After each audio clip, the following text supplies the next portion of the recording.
inicio a nuestro panel. Adelante. Bienvenidos a este panel.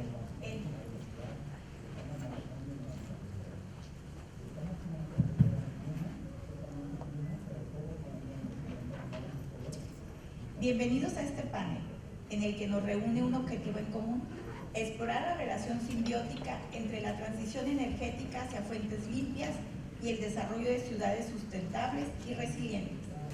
En un contexto donde los retos urbanos y medioambientales exigen respuestas innovadoras y colaborativas, es fundamental identificar los mecanismos de planificación urbana que permitan facilitar la integración de energías renovables distribuidas, como la solar o la eólica. Asimismo, abordaremos la importancia de implementar infraestructuras inteligentes, como las Smart Grids, y de promover la electromovilidad, garantizando que la política energética se traduzca en beneficios tangibles para la calidad de vida y la eficiencia a nivel mundial. Contamos hoy con la presencia de expertos destacados en los campos de la consultoría, la movilidad y el desarrollo urbano, quienes nos compartirán su visión y experiencia para impulsar el avance de nuestras ciudades hacia modelos más sostenibles. Los invitamos a participar activamente, aportando preguntas, reflexiones y propuestas para que este espacio sea un verdadero motor de ideas y soluciones que respondan a las necesidades actuales y futuras de nuestras comunidades.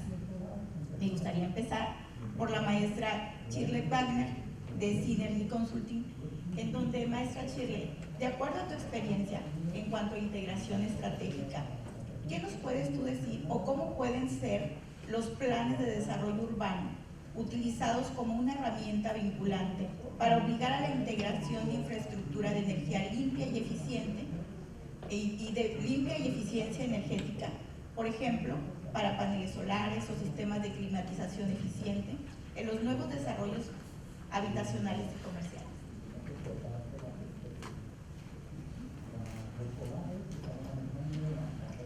Muy buenas tardes a todos. Muchas gracias por la invitación al Gobierno del Estado, a la Secretaría de Energía, y un gusto estar aquí con mis compañeros panelistas el día de hoy. Esta pregunta me gusta mucho porque nos obliga a hablar de planeación, que es algo que no estamos acostumbrados a hacer, sobre todo en el resto del país. Generalmente en los estados donde tienen climas un poco más extremos, en especial en el norte, sí es algo que consideran para aislamiento de construcción de vivienda, por ejemplo, edificios, ¿no? Pero en el resto del país no.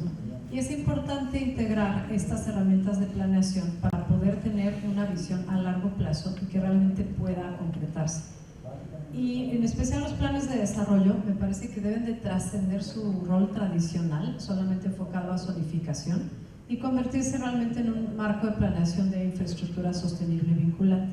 Y para lograr esto podemos enfocarnos en tres ejes principalmente.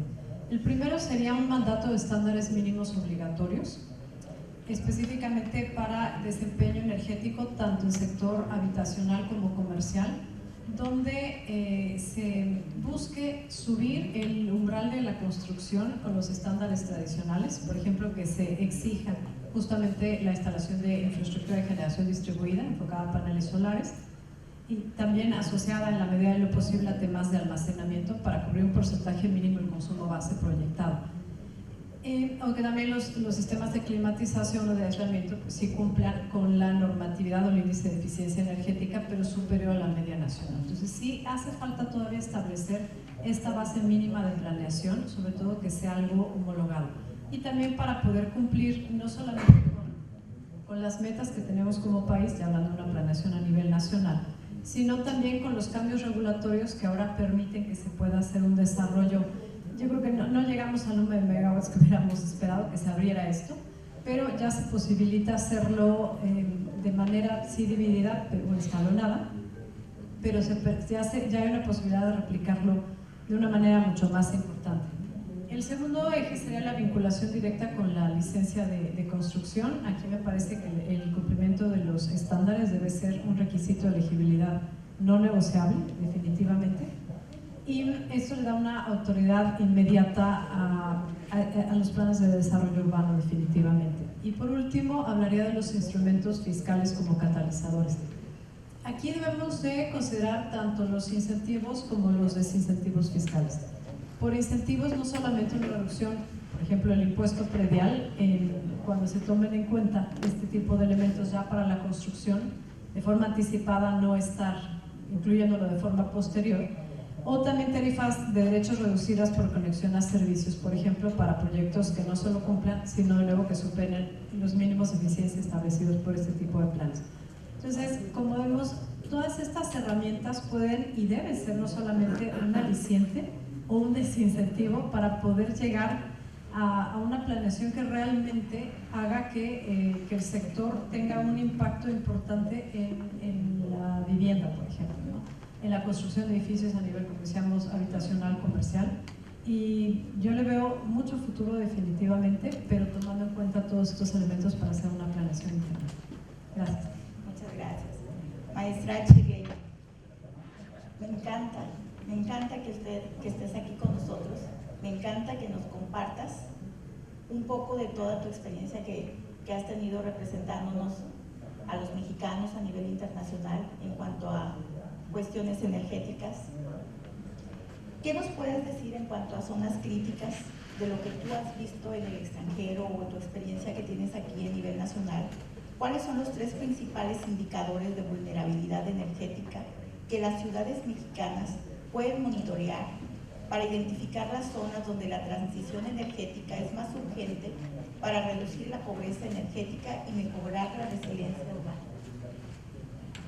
Gracias. Esta pregunta es todavía más compleja porque en otros países sí hay un sistema de medición mucho más puntual, me parece que lo que tenemos en México, pero estoy convencida de que aquí podemos monitorear 3 indicadores clave, ya que su cruce define tanto la pobreza energética, la pobreza en movilidad y la falta de resiliencia. El primero es el índice de gasto energético y movilidad sobre el ingreso disponible, que eran mis notas, pero no quería equivocarme exactamente con el nombre. Esto es un indicador social económico porque mide en qué proporción el ingreso familiar se dedica a pagar sistemas energéticos esenciales, como es el caso de la electricidad residencial, servicios de transporte necesarios. Aquí no entramos en un tema de planeación, no necesariamente tenemos una planeación urbana eficiente que hace que vivamos cercanos a los centros de trabajo o a las escuelas, lo cual incentiva a las familias a tener un gasto mucho mayor al que podrían tener con una planeación mucho más enfocada. Un umbral superior, para darles una idea, del 10 al 15% enfocado a este tipo de gastos implica pobreza energética y de transporte. Esa es la medición a nivel internacional. Y por lo tanto, estas zonas donde la población se enfrenta a este tipo de gastos son prioritarias para la instalación de sistemas tanto de energía distribuida, que serían una muy buena solución para atacar este problema, como para la reconversión de flotillas de transporte público. Entonces aquí se haría una conjunción interesante tanto de la planeación gubernamental, que tendría un impacto directo no solamente en mejorar la calidad de vida de las personas de las comunidades, sino que representaría un ahorro importante en su gasto. El segundo indicador clave consideraría el índice de densidad de demanda máxima contra la capacidad de infraestructura crítica. ¿Eso qué quiere decir? Esto no solo identifica la saturación de la infraestructura de distribución en las subestaciones, ya hablando muy puntualmente de cómo funciona esto en el sistema eléctrico nacional, sino que se enfoca en la capacidad de los nodos críticos de las ciudades, como son los hospitales, las plantas de tratamiento.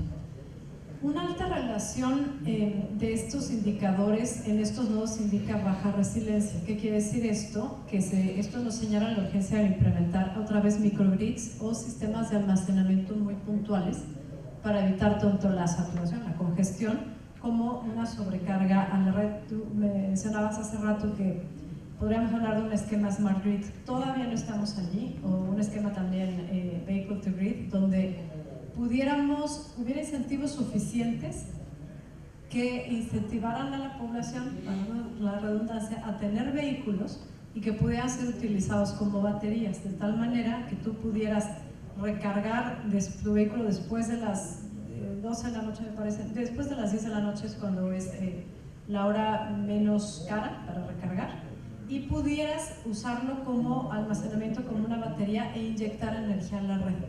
De esta manera ayudaríamos inclusive como población a evitar algunos picos, pero todavía no estamos ahí. Todavía no existe este tipo de sistemas bidireccionales para poder hacer esa inyección y retiro de la energía.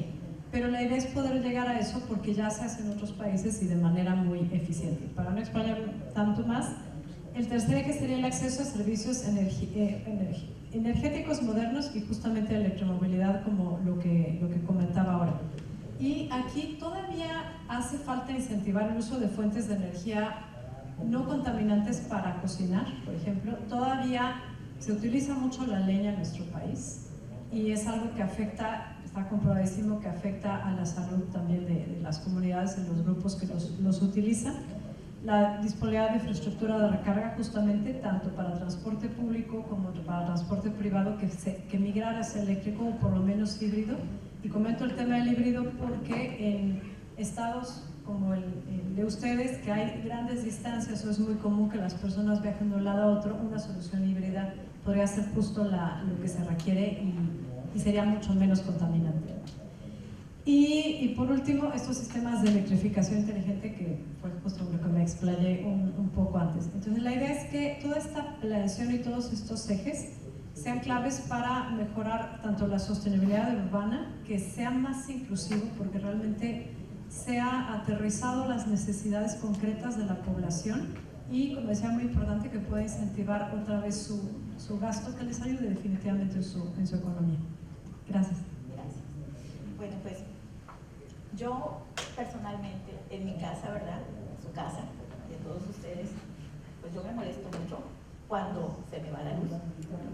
Yo me pongo y volteo luego mi refri, mi estufa, mi clima, y creo que todos los demás no me van a dejar mentir, es lo primero que pensamos.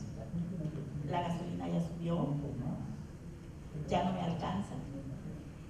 Desde tu perspectiva de financiamiento climático, ¿tú qué nos puedes recomendar o qué esquemas de financiamiento verde o climático, nacionales o internacionales, crees tú o consideras que están disponibles para los municipios que buscan invertir en proyectos de eficiencia energética municipal, como son el alumbrado público, los edificios, y cómo pueden acceder a ellos de manera efectiva?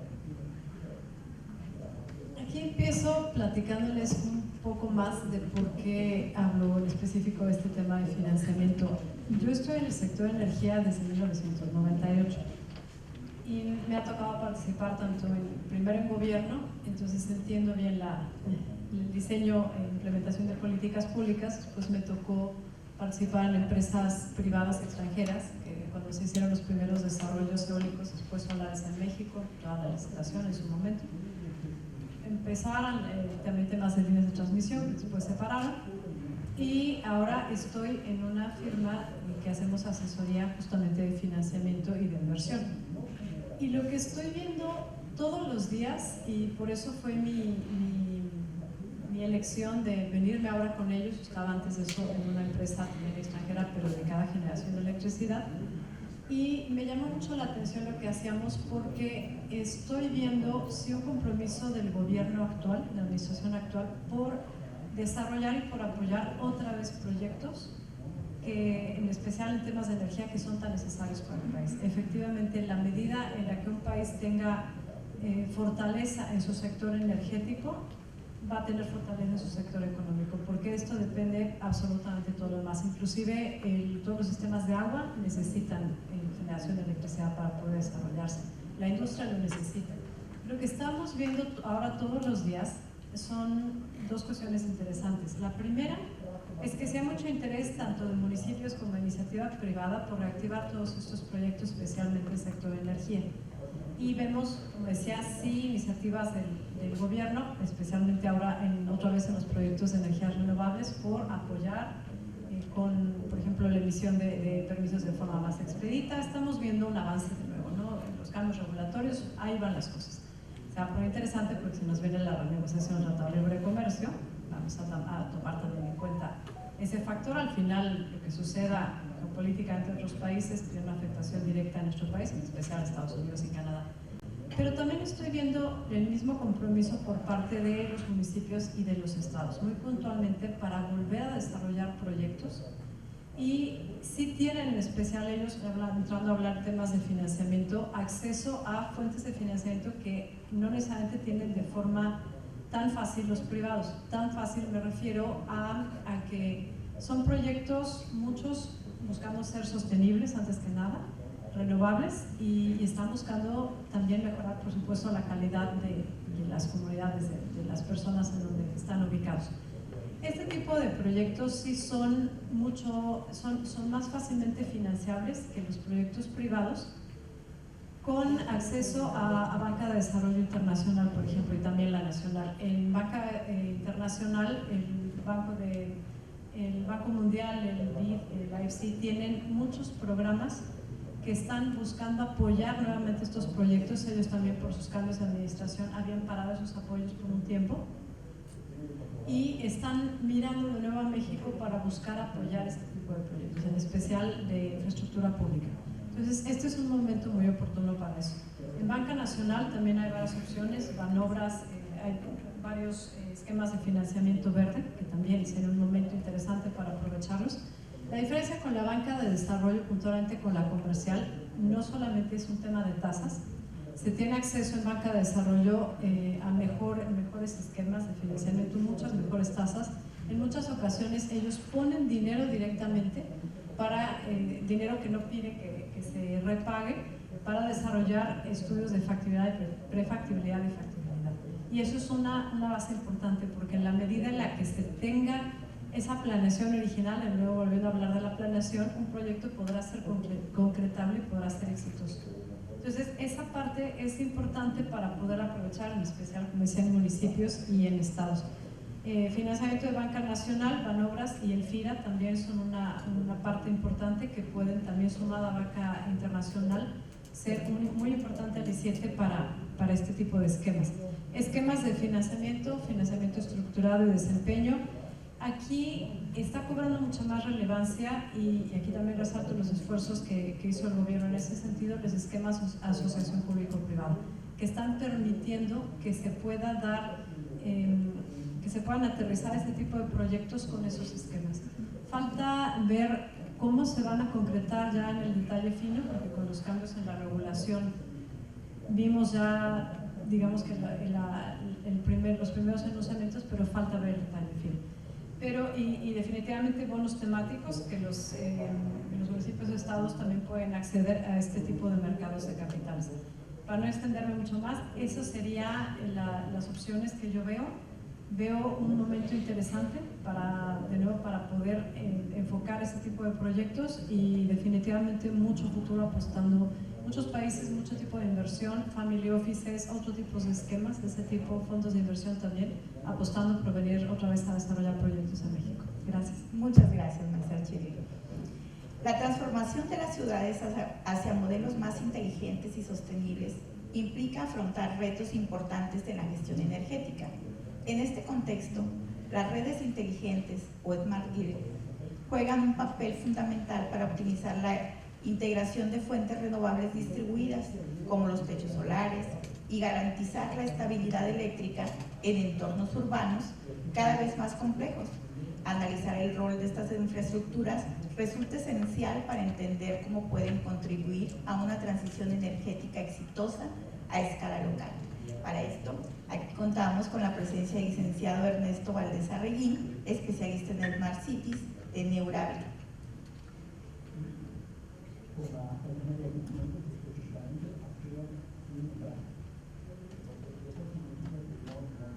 Licenciado, de acuerdo a tu experiencia en infraestructuras inteligentes y la visión de un Smart City, ¿cuál es el rol crítico de las redes inteligentes, Smart Grids, para gestionar la intermitencia de la generación distribuida, por ejemplo, en techos solares, y asegurar la estabilidad de la red eléctrica a nivel de barrio o municipio?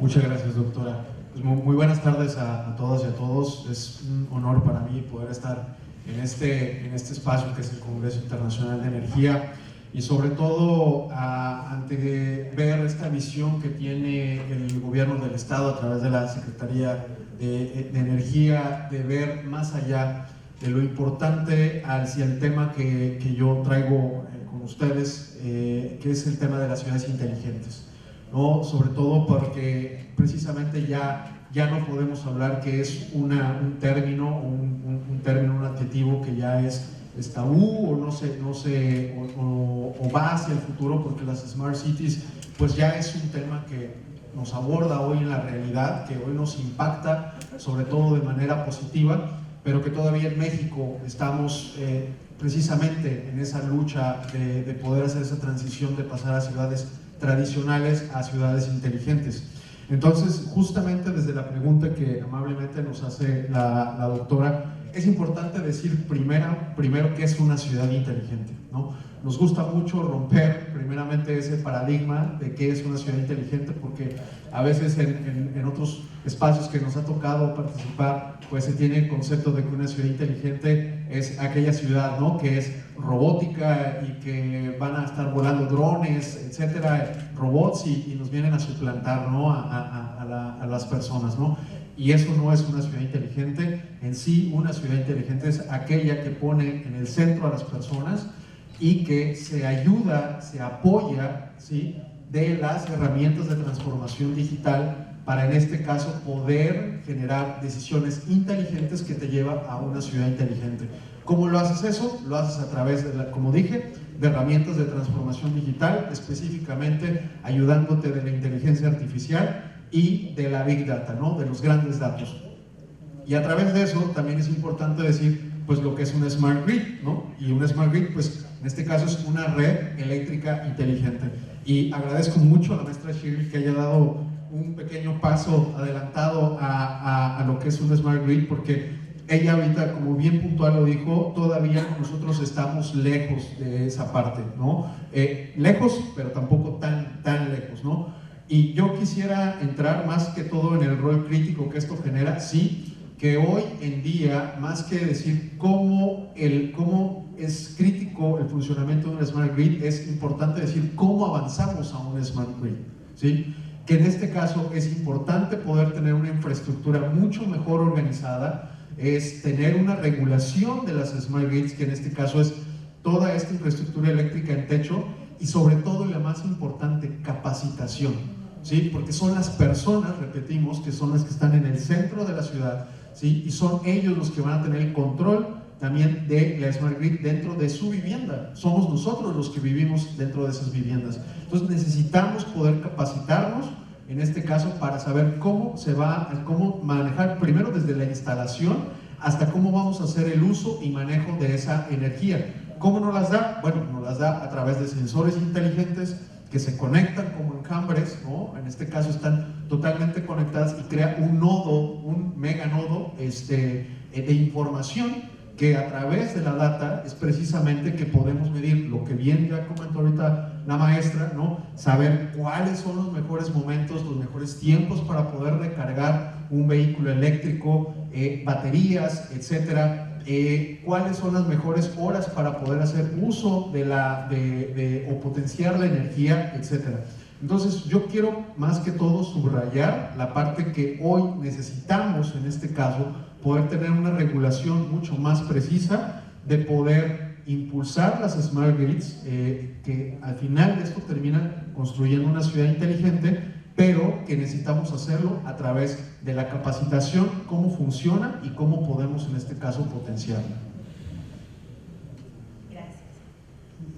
Hablando de datos y de planificación, de acuerdo a tu experiencia, ¿qué plataforma de datos y modelos de simulación urbana son necesarios para que los planificadores municipales puedan tomar decisiones informadas sobre la ubicación óptima de infraestructura de electromovilidad, hablando de cargadores, o microgrids dentro del tejido urbano? Sí, muchas gracias. Bueno, ahorita en lo que iba respondiendo la primera pregunta de la doctora, iba pasando, y no sé si me pueden ayudar nuevamente a pasar el primer video, ahí si me lo permiten, si lo van dejando.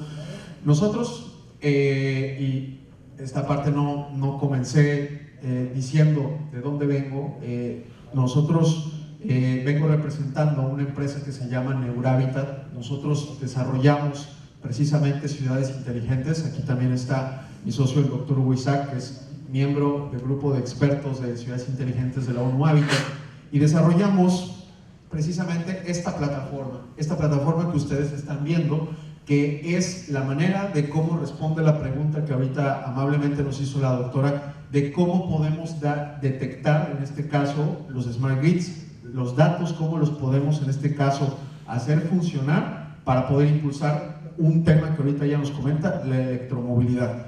Nosotros creamos un data lake. El data lake es un repositorio de datos. Dentro de estos datos tú tienes toda la radiografía de una ciudad, en todos los temas, llámese movilidad, electromovilidad, seguridad, salud, educación, economía, cultura, turismo, etc. Tienes todo conectado, todos los datos de una ciudad los tienes en esta plataforma, que es un repositorio de datos.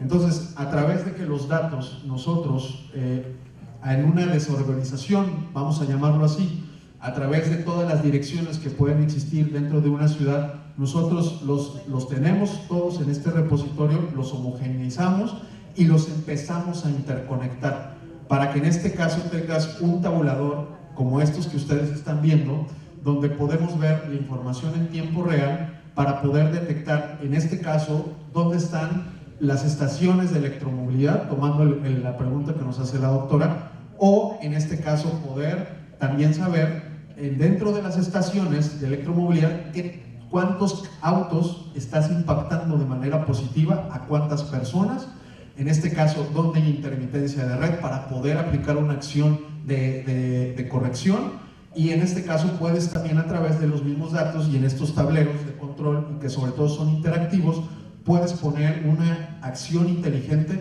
de dónde en este caso poner más atención para poner muchas más estaciones eléctricas para los autos eléctricos, y en este caso pues no tengas una falla y no en este caso pues seas una persona que está bloqueando en este caso el impulso de la electromovilidad.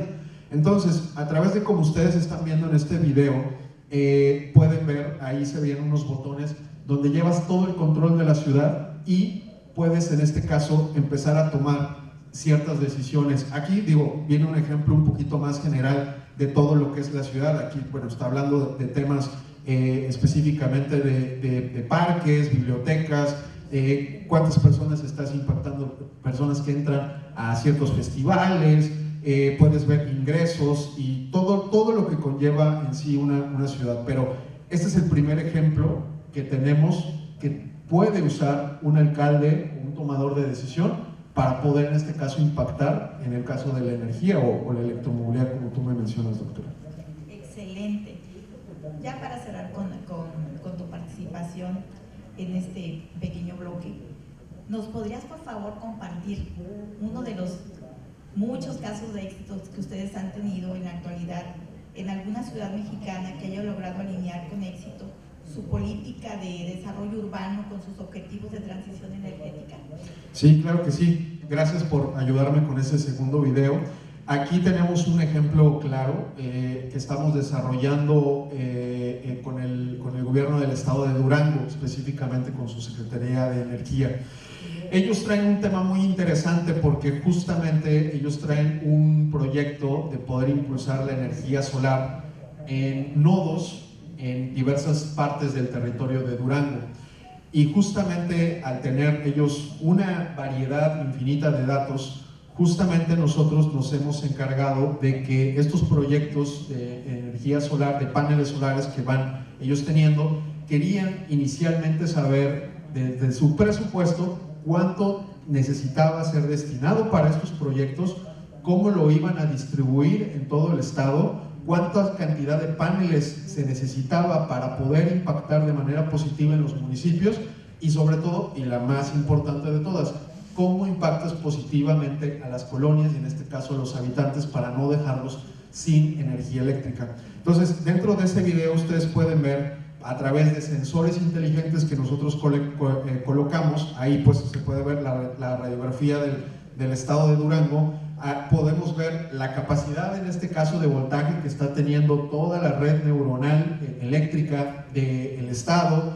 Puedes ver en este caso la capacidad de energía por municipio, puedes hacer comparativas en tiempo real, puedes saber a cuántas miles de habitantes estás impactando en cuestión de estarles generando electricidad, puedes saber también dónde fue el dinero destinado, cuánto fue destinado en los proyectos de energía solar, puedes tener también el mapeo, así tipo Google Maps, donde se ven esos circulitos en color rosado, es donde están colocados estos proyectos y puedes meterte todavía mucho más en Zoom para ver colonias, habitantes y todo lo que en este caso tú estás impactando, ¿no? Las comparativas son también en tiempo real, eso es muy importante, y sobre todo lo que le estás dando al tomador de decisión a través de esta plataforma es que puede estar en cualquier parte del país, en cualquier parte del mundo, y a través de su teléfono móvil, de una tablet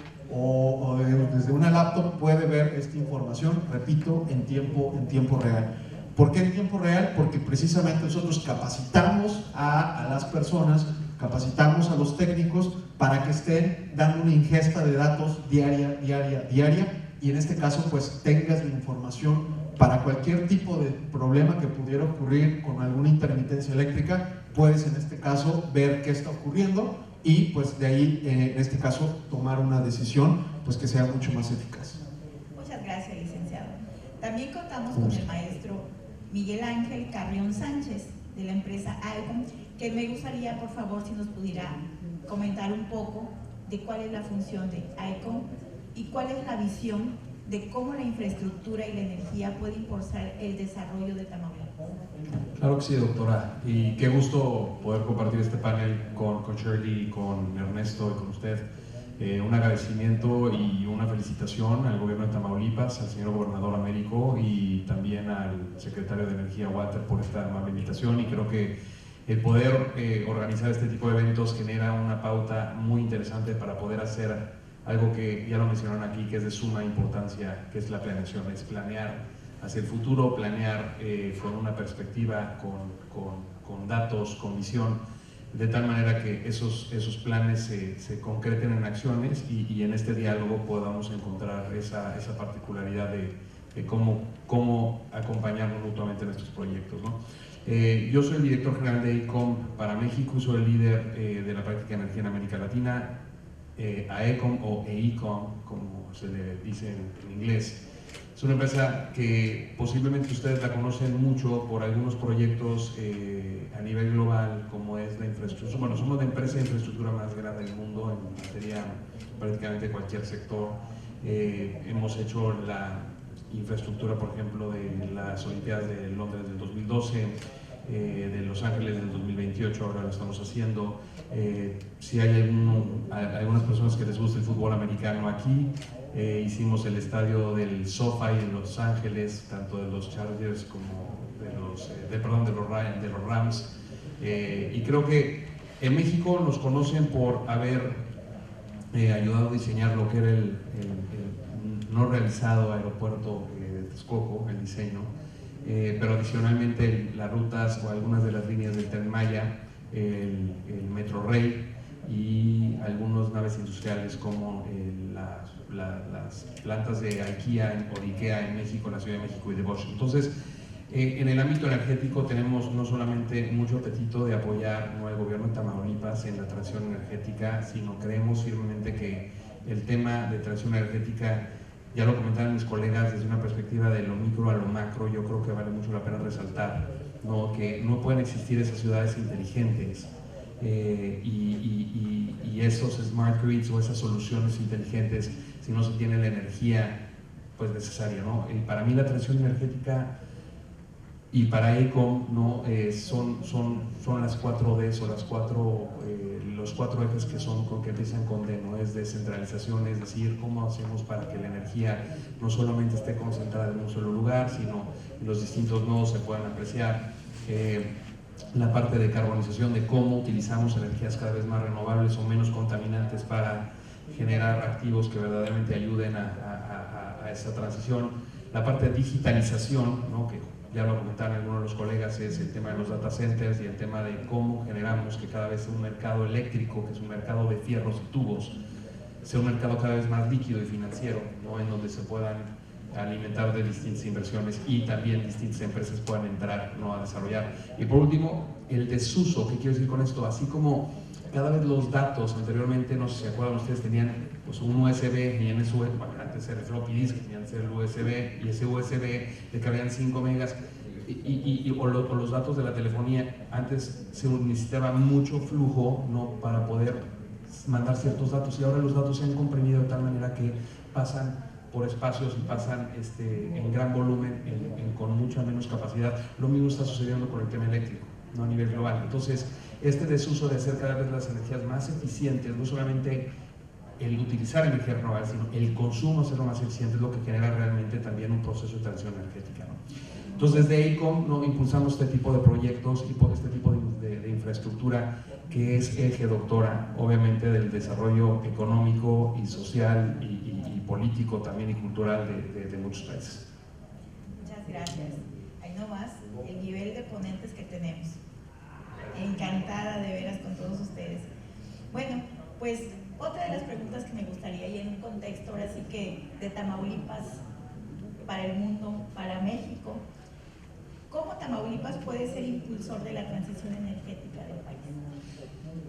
Mira, doctora, yo creo que también mis colegas lo decían, pero creo que Tamaulipas ya está haciendo muchas cosas. Realmente yo creo que más bien no es un tema de decir cómo, sino cómo lo acelera, ¿no? Y cómo lo hace que cada vez sea mucho más pronto, digamos, esta transición energética.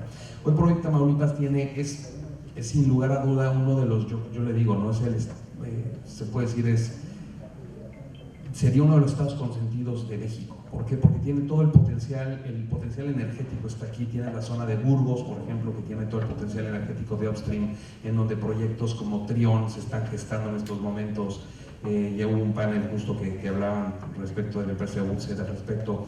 Tienes el tema del gas natural licuado del LNG, de los Fast LNGs, por ejemplo, con Fortress Energy. Tienes toda la parte de energía eólica y el potencial eólico a nivel nacional lo tiene más fuerte Tamaulipas, y tienes proyectos en Reynosa, como en Mesa La Paz, Tamaulipas.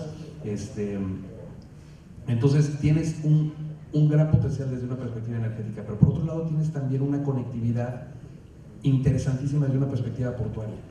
Tienes el puerto de Matamoros, el puerto de Altamira y el puerto de Tampico. Entre esos tres puertos, junto con la simbiosis de Ciudad Madero, podrías empezar a construir corredores logísticos energéticos sustentables, que desde una perspectiva de expansión, de cómo empezamos a meter soluciones que aparentemente parece que estamos años luz, pero ya no estamos tan años luz.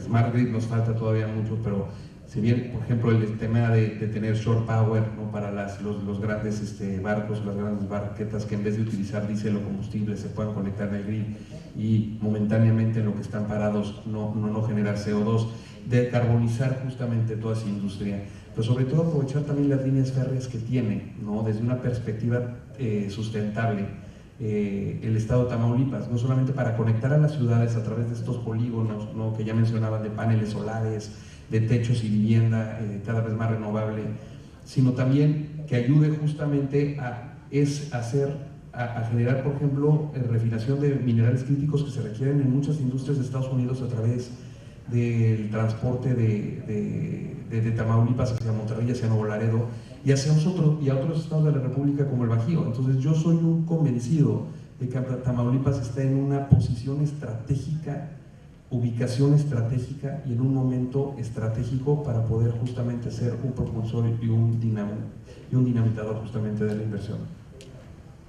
Lo sabía, siempre lo supe. Oye, maestro, ¿y cuál es la visión de AECOM respecto al potencial de Tamaulipas? Bueno, lo acabamos un poco de decir, ¿no? Yo creo que en este panel uniendo, yo creo que la parte que decía Shirley con la parte de Ernesto de cómo logramos de la parte de ciudades, no solamente es de qué te sirve tener la ciudad si alrededor no puedes, o sea, si vuelves a concentrarte, ¿no? Si tienes la ciudad y tienes una ciudad sustentable, tienes techos, por ejemplo, con paneles solares, tienes baterías a lo mejor en casa que ayudan justamente a regular la parte de la frecuencia, tienes incluso la industria a través de parques industriales haciendo el backup con almacenamiento de baterías hasta un 30%, como ya marca la regulación. Yo creo que Tamaulipas puede ser, o sea, depende mucho de la gestión también de las autoridades, pero también depende mucho de la inversión aquí en el Estado, en que podamos ser, que pueda ser arquitecto justamente Tamaulipas de cerca de los 29 gigawatts de proyectos de energía que anunció la presidenta hace poco, ¿no? Entonces, por un lado el potencial es enorme, pero yo creo que está en un clúster estratégico donde puede justamente ser un propulsor de desarrollo no solo para el propio Tamaulipas, para las ciudades, sino también aprovechar a través de, se le llama BRT, que es Rail Rapid Transit, hacer por ejemplo un segmento y un carril preparado que vaya también de la ciudad hacia exponenciar toda la parte turística de Tamaulipas, que poco se ha hecho. Yo creo, se han hecho grandes esfuerzos, pero veo uno como externo, ve el potencial que se tiene, doctora, y ahí es donde uno se pone a pensar que claramente falta todavía mucho más, ¿no? Entonces, por supuesto, una felicitación al gobierno de Tamaulipas por todos los esfuerzos que ha hecho, pero creo que cuenta con la iniciativa privada, no en esta simbiosis de poder generar mayor valor para el Estado. Muchas gracias. Y antes de cerrar nuestro panel, me gustaría, aprovechando el potencial, el conocimiento y la expertise que ustedes como panelistas tienen a nivel nacional y a nivel mundial, ¿qué les gustaría dejar en este foro como granito de arena de México para el mundo? Pues yo en especial referido a Tamaulipas, llamar su atención de este tipo de eventos, primero que nada, porque del potencial me parece que todos lo tenemos claro, pero yo no veo, después de tantos años, por eso calculo mi edad, en el sector de energía y financiero, últimamente tantos foros como este. Y realmente son importantes tanto por poner los temas de discusión sobre la mesa, como por darle no solamente a la población, a las empresas, al mismo gobierno, la perspectiva que tenemos nosotros, por ejemplo, de financiamiento de banca de desarrollo, de empresas inversionistas, de Smart Cities, de todo esto en conjunto para poder realmente aterrizar los temas. Entonces, primero, creo que estamos todos conscientes de la capacidad que se tienen puertos, tienen recursos eólicos, solar, tienen muchísimo. Ahora falta terminarlo de aterrizar. Y yo nada más añadiría que va a ser también muy importante, y eso sí quisiera verlo, aquí el apoyo de la Federación para apoyar a los proyectos en los estados. Eso es fundamental, porque no solamente se debe quedar en buenas intenciones, todo el avance que se está haciendo aquí, toda la planeación, toda la búsqueda de desarrollo, sino se necesita de todo ese apoyo para que sí se logre concretar por estados. Y me gustó mucho la iniciativa que se tuvo en uno de los paneles anteriores en el Salón Grande, cuando firmaron varios de los directores de las agencias y los encargados de los temas de energía de varios estados. Eso es lo que hace falta también, pensar de forma estratégica en bloque, que además es mucho más costo eficiente el pensar cuál es el potencial que tenemos, cuáles son las oportunidades de desarrollo y cuáles son nuestras fortalezas, y sumar esos esfuerzos para poderlo hacer como bloque. Eso tiene muchísimo sentido a lo largo plazo. Gracias. Gracias. Bueno, sumándome también a lo que comentó la maestra, precisamente este tipo de ejercicios es una ciudad inteligente. Aquí tenemos tanto gobierno, empresas, academia, ¿no? Donde nos estamos juntando para todo ese expertise que existe, ponerlo en este caso en acción a un proyecto, o en este caso una misión, ¿no? que lo que queremos es impulsar las energías renovables. Yo también, el granito de arena que yo pondría en este caso es que también, como dijo ahorita la maestra, de poder llevar ya a la acción, en este caso, todas las iniciativas que existen. Bueno, pues nosotros somos precisamente accionadores. En Neurábitat, tanto el doctor y yo, accionamos en este caso a través de poner la tecnología al servicio, precisamente para que podamos, en este caso, tener una radiografía completa de lo que se necesita dentro de una ciudad, y tomando el eje que es la energía, porque sin energía simplemente no puede funcionar una ciudad. Una ciudad sin habitantes no es una ciudad, pero sin energía no puede funcionar la ciudad. Entonces, nosotros nos encantaría mucho poder ser parte de ser ese vínculo y ese puente entre gobierno y empresas a través de la expertise que nosotros venimos trayendo, porque fuimos co-creadores de las guías de desarrollo de ciudades inteligentes para la ONU Habitat, y nos gustaría poder poner a través de esa expertise que tenemos y la tecnología que hemos desarrollado, pues precisamente que llevar que los proyectos se lleven a una acción correcta, ¿no? Eso sería. Gracias, doctora y colegas. Y por último, para no repetir, creo que cuando uno detona este tipo de conversaciones, suceden buenos resultados, se da cuenta uno que no tiene todas las respuestas, y escuchando a los colegas también se da cuenta uno que se enriquece el diálogo y se enriquece la propuesta. Hay mucho que se puede hacer, pero como dice también el refrán, yo creo que lo que puede ser es lo que está en tu control, ¿no? Entonces, decíamos, o